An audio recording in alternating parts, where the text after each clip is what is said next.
quite a few dreamers, fellow students of mine, and they're all incredible youth. They're all incredible community members. And again, I just really want to thank all of you, and I urge you to please support this resolution, and we really appreciate your leadership.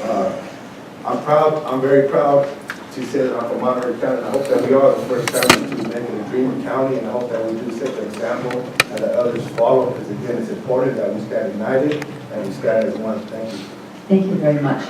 Next, I have Anthony Trevino, and then Alexis Magdalena, and Dario Soto.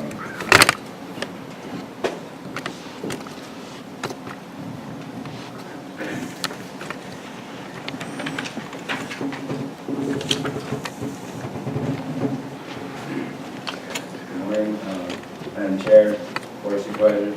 My name is Anthony Trevino. I just want to appreciate you guys and thank you for all being innovative and taking the initiative with this Dreamer resolution and just supporting and standing with our community and all those impacted by DACA.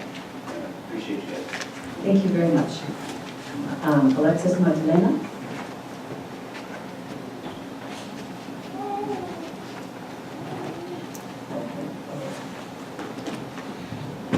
Buenas tardes, buenos días, Board of Supervisors, good morning. Thank you, Mr. Alejo, for taking initiative and all of you board members for your leadership and continuing the protection of our most vulnerable populations here in Monterey County. And we should be an example for the rest of the counties here in California and throughout the states. Thank you again. Thank you very much. Now we have Dario Soto, George Villa, and Ron Cavat.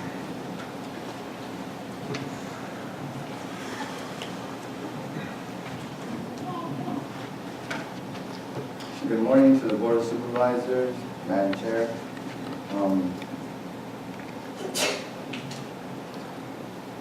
My name is Dario Soto. I'm a community member and advocate as well as a community organizer. I'm with motivating individual leadership for public advancement. And you know, when you're a kid, you're asked, do you dream? And sometimes if you don't dream, you're like, no, I'm dreaming. And you might get looked at like there's something wrong, right? Because we should all have access to that other level of subconsciousness or consciousness. And I just want to tie everything together and say that we're all dreamers. We all dream. We all are good for a better day, a better future, a brighter future, some success in our life. And just with those simple words, with that being said, I'm in support of this resolution, in support of the migrant community, those who came here.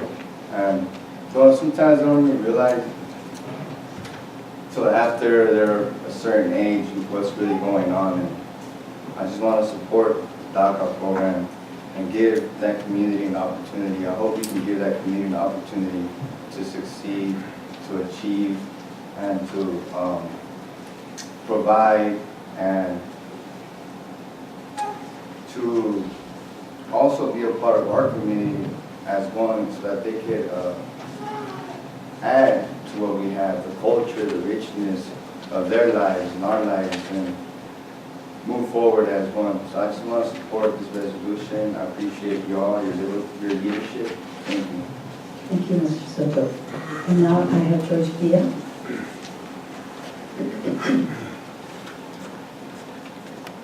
Good morning, Madam Chair, board members. My name is George Villa. I'm a local resident, born and raised here in Salinas. I'm also a program assistant at MIPA, and I have a nonprofit boxing gym. I'm free and accessible for youth in Salinas and other areas. I'm here today to urge you all to support this Dreamers resolution, because there are a lot of benefits that Dreamers contribute to society. Not only do Californians agree that they benefit the society, but economists agree, and there's not much you can dispute about the efforts that all DACA students and Dreamers provide to this society. I personally have went through the juvenile system and county jail, and it was all for non-violent offenses, and I had the opportunity to, I was not a dreamer, but I had the opportunity to work with Dreamers And I actually had a tutor at junior college who helped me multiple times when I was struggling. And now I'm on my way to UC Davis. I come from East Salinas, and I'm here that this is an important issue. It's nothing to play with. And we all know that, you know, there's a lot of things that dreamers and undocumented can contribute to this country, this state. And like I said, I urge you all to, you know, come from the heart and, you know, do what's right. We know what's right for this county, this country. Thank you. Thank you very much. Now we have Ron Kovat, and then we will bring it back to the board for closure.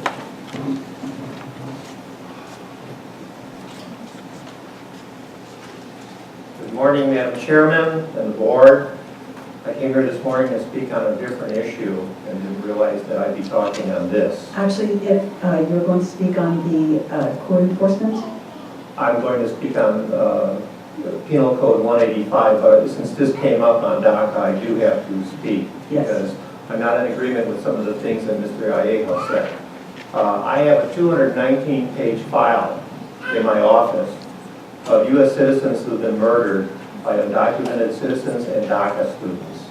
I also read a report this last week that talked about over 2,000 DACA students who are also crime people.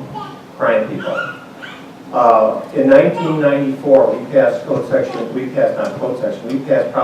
187. I don't know if you were in the county at that time and you voted for 187. 60% of the voters voted that in.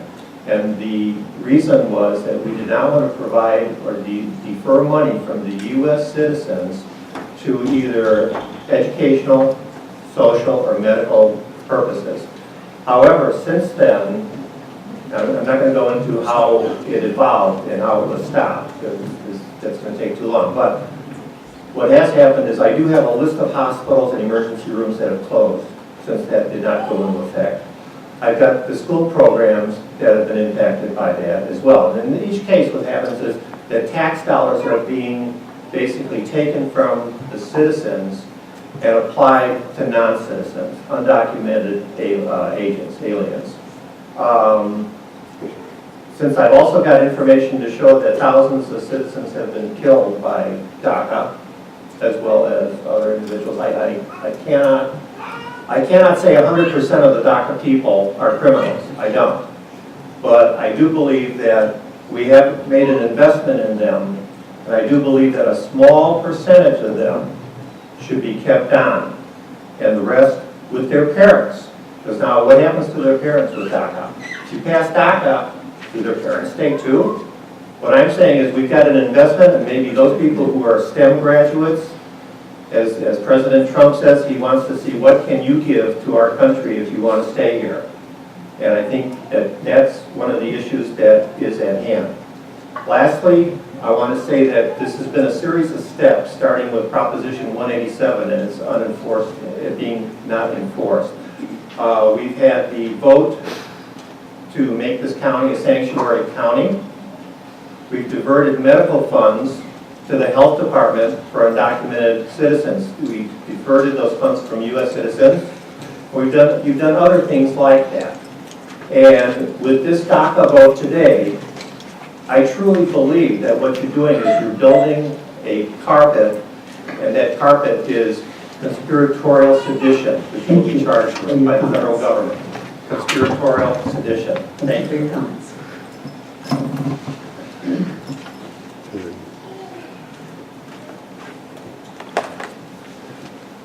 I'm looking here at this resolution 17 that you're looking into and you're making a vote on. I noticed here down toward the bottom of the page it says, whereas the elimination of this program will cost hundreds of billions of dollars over the first 10 years, and a gross domestic product loss of over $11 billion a year in California. And then there's a number there. So I looked at the number, the reference number. Those figures were put out by a leftist, progressive, which means essentially communistic, socialistic, Marxistic, Center for American Progress. So this is not something that has been These are not numbers that have come from the federal government. These are not numbers that have come from professional people here. These are political numbers. And they're political numbers meant to justify the smearing of people of goodwill, of citizens, of our president, who, although he is not perfect, and who among us are perfect, does have the interest of our people, all of our people, even the ones who are here illegally, without the right to be here. And he had, somewhere in here I read, where they were smearing him, saying that no, he's not going to give any chance. That's not true. He has given Congress 6 months to act on their own, as our Constitution requires. And without a Constitution, I don't care who you are, what you call yourself, a dreamer can be violated as easy, and I'd say easier, than anyone else. So, if we throw the Constitution out, no one's safe. So, I ask you to check these numbers, because it's political. Thank you for your comments.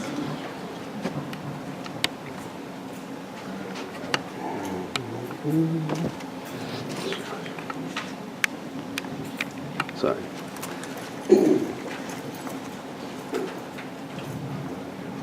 Hello, Wes White, Salinas resident, retired teacher, president of Homeless Union in Salinas. Just concerned citizen all the way around. This resolution for backing dreamers is awesome. I thought it was great that it came before you, and I'm sorry I missed the introduction and any kind of questions you might have had about it, because it's always nice to hear what you guys have to say before I say something. This kind of goes down to a lot to discrimination. It's a blatant way to say, well, you're illegal. I mean, why are people coming here in the first place? It's because their region got destabilized by our country, and we've been doing that since the 80s, 70s. We're about domination and control. And it's really hard to look at this so minutely. Well, you're illegal for that. How did they get in this situation? What are we about as a country? We're supposed to be about democracy for all, anybody, everybody. We all have human rights and equality, and where's that? How are we actually implementing that? And that's the question. It's been discrimination through and through, and this same attitude always comes back. It's never dying, and it needs to. We need to start focusing on people, start making the issue as issue, and treating people like people. And that's, I applaud this resolution, and I hope it passes unanimously. Let's just start actually treating people nicely and treating people well. We share more. We won't have to have people come to this country if that's what we're really worried about. We overcharge for everything. And that is, money isn't magic, man. It's crazy. So it's unfortunate. We just don't treat people right. And that's our imperialistic society. We've got to grow out of that. And sure, as a governing body, the city's at odds with the county, and we'll be talking about that later today. And it's the same thing. We just got to treat people well and prove it. If we're going to say it, then do it. If we don't say it at all, then don't pretend. I'm tired of these kinds of things, and I'm glad hopefully this passes unanimously. Thank you for your comments. Okay, and now I'll bring it back to the board for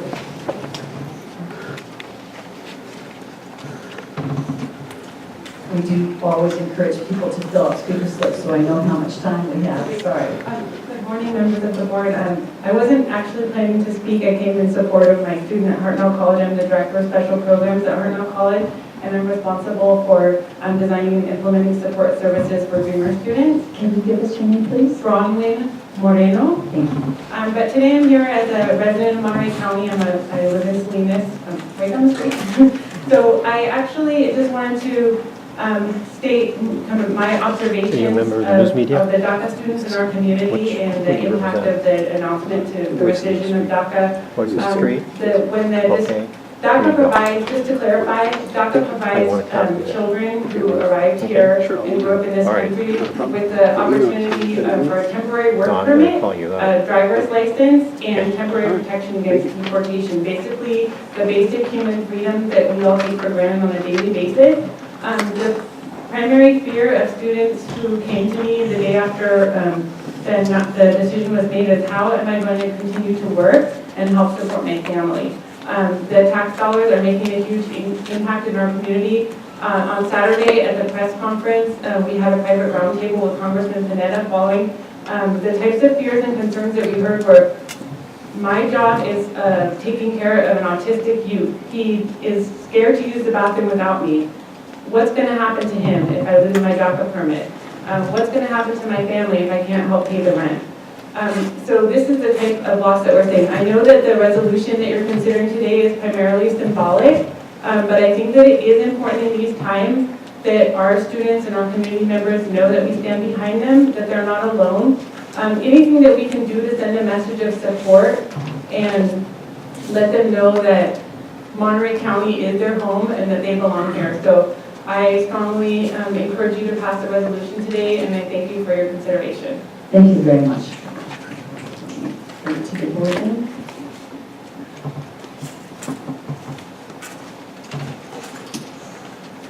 Good morning, I was late, sorry. My name is Doug Dunn, I live in Salinas. I'm a Monterey County veteran. I serve this flag. I support the resolution. I thank Louis Aleo's leadership, Jane Parker's leadership. I support Supervisor Salinas' leadership. I support DACA. I support these students. I support our community. We have no more division. We should not be discriminating and using bigotry. My tax dollars are helping our community. Thank you very much. Thank you so much for your time.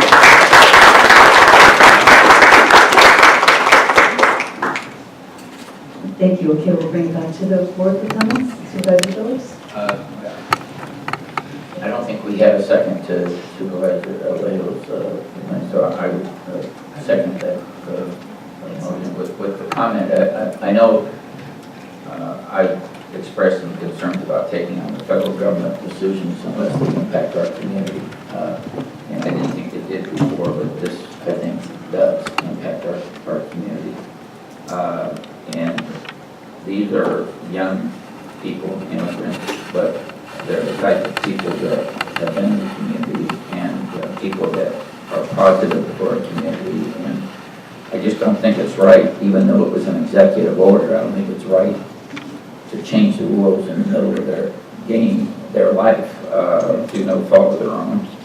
And the only positive thing I see coming out of it is that hopefully this will push Congress to do what they should have done a long time ago and have meaningful immigration reform. So I support the motion.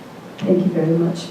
Your comment makes me question my love of your agreement, but so sorry. Supervisor Salinas. Thank you, Madam Chair. I'll be brief. I think Supervisor Alejo has eloquently stated the reasons why we should support this resolution. And while it might be symbolic, one of the things that I think it does is it does send the dreamers a message that this Board of Supervisors cares about what's going on. But more importantly, what it does, it tells our congressional delegation the importance of this issue and how we look to our congressmen to do everything humanly possible that they can do to figure out a compromise, figure out whatever legislative process or protocol are going to be needed to resolve it. When this happened, I think there was a cloud cast over this nation in terms of how could anybody take such mean-spirited action to affect over 800,000 lives here in our country, and folks that have been here and have their dreams and aspirations. So just plain and simple, I think history will judge, and I hope that if this Congress and administration can resolve this as quickly as possible, then I think they will be given very positive kudos and will be written as a Congress that stepped up and dealt with what should be resolved. It should have been resolved many, many years ago. And so we hope that this, and thank you, Supervisor, for helping bring this forward, because it does help. And I think whatever the state can do, whatever we can do to tell Congress, sit down and work this out. This is not something that you can postpone. This is dealing with real people's lives here. People's lives that, as indicated by some of the testimony here, have been turned into turmoil. and it's difficult. So we hope that, again, we'll do everything humanly possible to try to push our congressional representative to try to resolve this as soon as possible. Appreciate that. Thank you, Supervisor Salinas. Supervisor Parker? Thank you, Madam Chair. I support this resolution and the action that's being proposed that this board takes. You know, I attended a rally at Windows on the Bay in Monterey last week, and that was in support of the DACA program. And I think it's important that as the federal administration continues to undermine the safety and security of various groups of people, the Dreamers are just the most recent, we must continue to stand together. So I'm proud to know that my friends and neighbors on Monterey Peninsula and in Monterey County are responding to these kinds of hateful actions with love and unity.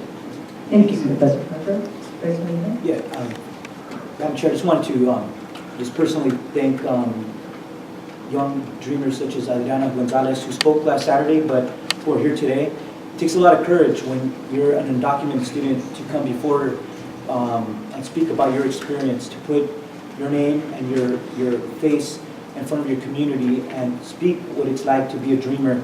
But what Adriana's experience is that of thousands of other young people, not only high school and college students, but I attended the PBS documentary screening of East of Salinas about a young, he's now in 9th grade, but he started out as a 3rd grader.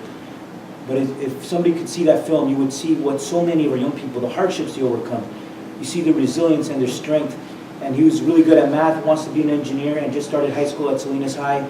But his story has become a story that is seen reflecting the experience of dreamers all across our country. So I just wanted to personally thank them for their courage and for speaking.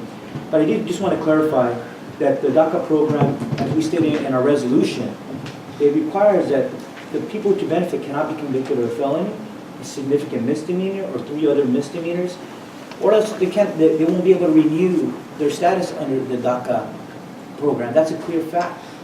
But I also wanted to take an opportunity to thank, right now there's 1,000 DACA recipients that are serving in the U.S. military, serving their country, and now they're in limbo.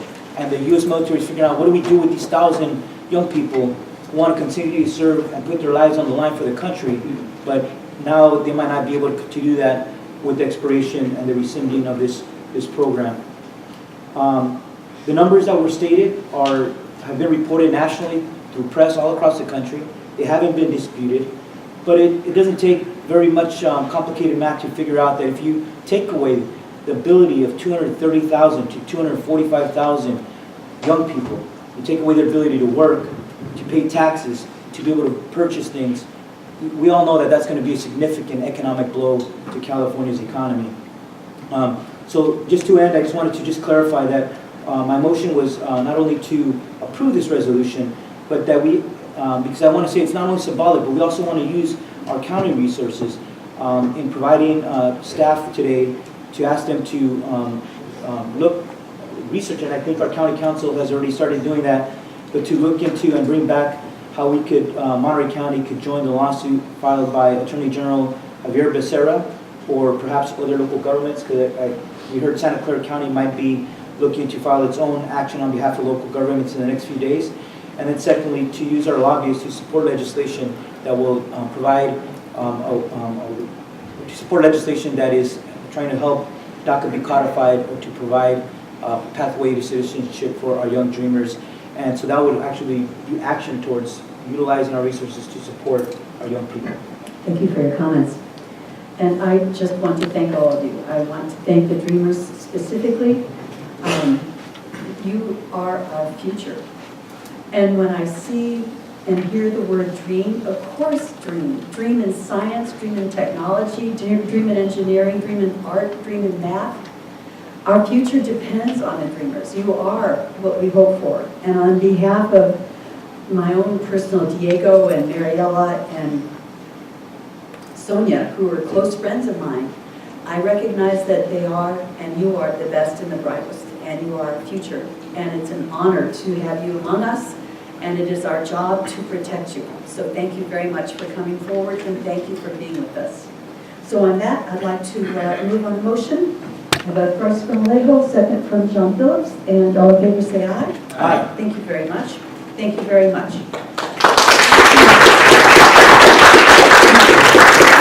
And now we will go to board comments, and I'll start with Supervisor Clark. Any comments, please? Yes, thank you, Madam Chair. Yes, just Okay. What's the message Monterey County is sending to everybody by being the first ever Dreamer County in the area? Well, maybe even in the country. Well, I think I'm even more proud because not only Monterey County, but Santa Cruz County Board of Supervisors joined with us today in becoming the first 2 Dreamers counties in the nation.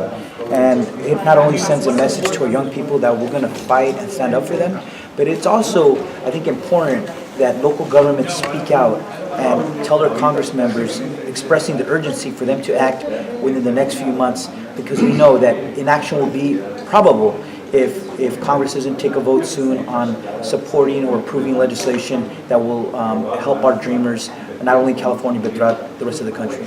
No, it's a multi-pronged effect with becoming a Dreamer County. And one of the one of the things that we talked about yesterday was, utilizing lobbyists or enlisting their help in Washington, D.C. What does that mean? Does that mean, I heard you mention perhaps even joining with Javier Becerra's lawsuit. What does that mean? Well, I think the vote taken today, I think should give reassurance to our local dreamers that we are embracing them. We are here to support them in every possible way. But today's vote also included that our county council will be researching and bringing back information so that we could join the lawsuit filed by California Attorney General Javier Becerra against the Trump administration for the repeal of DACA, or perhaps other lawsuits that other local governments may be filing in the next few days. The other part of that is that currently we have lobbyists in Washington and in Sacramento, and there are several bills moving through in both places, and we want to enlist our lobbyists to represent us and our dreamers in supporting those legislations that will be moving forward in these next few days. In Sacramento, it's the last few days, and there's several bills that are trying to help dreamers in the state of California, and we want to be supportive of those bills. But in Washington, there's 3 key bills that are moving through, and we want them to be able to be our voice and for the county and for our young dreamers in terms of supporting that legislation that will really make a difference in their lives. And speaking of legislation, one of the things that we have going on is the sanctuary state bill.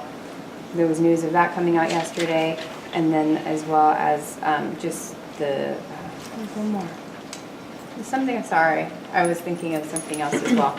But what do you think that this sends the message to the feds?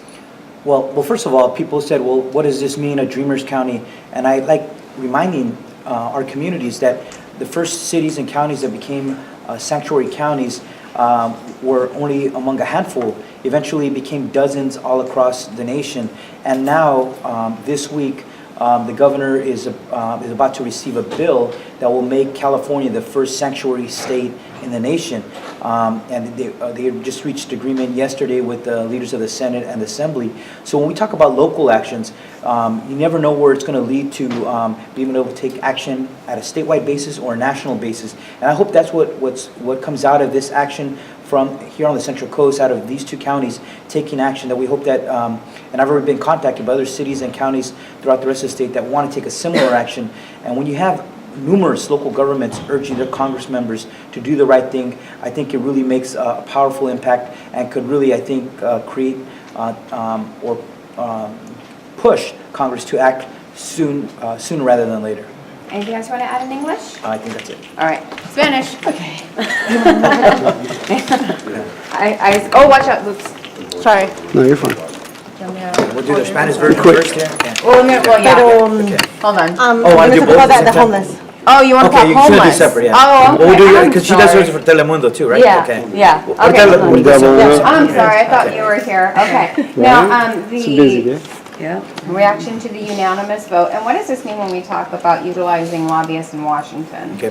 Pues primeramente estamos bien agradecidos que los supervisores del condado de Monterey y Santa Cruz aprobaron unánimemente el apoyo de la resolución en apoyo de los Dreamers, en apoyo de DACA hoy, y declarando que los condados son condados de Dreamers o de soñadores, y para mí es algo muy importante e histórico porque somos los primeros condados que han hecho esta acción en toda la nación.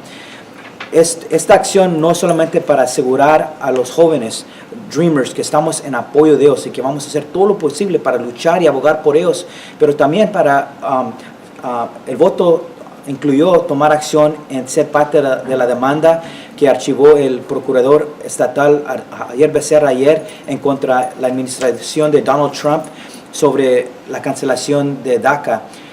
También tenemos representantes o abogados en Washington y en Sacramento, porque ahorita hay varias propuestas de ley que se están moviendo y queremos que ellos nos representan y abogan de parte de nuestro condado y de nuestros Dreamers, que estas leyes ojalá sean realidad en el futuro. There's something that you said in English, if you can repeat in Spanish, in terms of just, you know, talking about like the sanctuary state bill. Yeah, muchos me preguntan por qué es importante tomar esta acción de declarar el condado un condado de soñadores. La razón es, así comenzó el movimiento de ciudades y condados nombrándose condados o ciudades santuarios. Comenzó con unos pocos, ya después fue docenas por todo el estado y por toda la nación. Igualmente queremos que esta acción hoy se oye por toda la nación y que ciudades y condados también toman una acción similar. Y yo creo que eso va a causar la urgencia que el Congreso actúa lo más pronto posible, porque sabemos que si no actúan en estos pocos meses, si se tarda más tiempo, bueno, sabemos que las chances que el Congreso va a aprobar una legislación se va a disminuir y quizá no va a resultar en nada para nuestros jóvenes. All right, perfect.